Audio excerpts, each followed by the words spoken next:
guys आज चाहिँ मेरो ठुलो मम्मीको बर्थडे हो अनि अब चाहिँ हामी बर्थडे सेलिब्रेट गर्छौँ अनि सबजना डिस्कसन गरिरहेको छ अनि केक हेर्नुहोस् होममेड खै मेरो गाडी चलाइदिउँ चिसो कतिवटा बनाएको छ डल्ला 18 बनाएको जतिवटा पुग्यो त्यतिवटा अनि खाने अब खाने केक खाने अब केक खाने यहाँ चाहिँ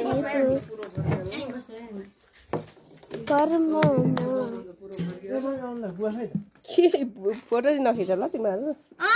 म भिडियो बनाएर चाहिँ युट्युबमा हाल्न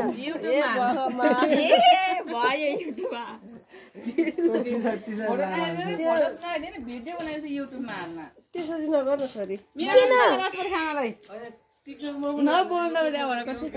युट्युबमा त फलोअर हुन्छ नि त फलोअर होममेड हो यो सबै होममेड हो हाम्रो केक चाहिँ यस्तो छ साथीहरू अनि बनाउने मान्छे चाहिँ केक नल्याउने रे मैले भाइले लिएर उहीँबाट आइज मान्दै मान्न मैले तिमीले तिमीले बनाएको भए पनि अब एउटा मात्र राखेर अरू सबै लिएर धेरै धेरै धन्यवाद अरू सबै यो हटाएर खानु कहाँ गयो रे ल अब हामी काट्छौँ गयो है ल है त 1 2 3 बोलाउनु भने ह्यापी यो लड्डु खान बोलाउनु जाऊ छोरी म त्यहाँबाट चिच्याउ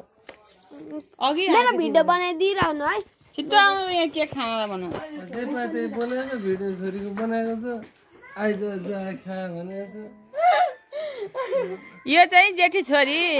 हाँसेर मम्मीको केक देखेर बाउला हुन लागि अनि अर्को यहाँ हुनुहुन्छ केक देखेर फिदा कतिखेर खाउँ खाउँ भएको होला छोराछोरी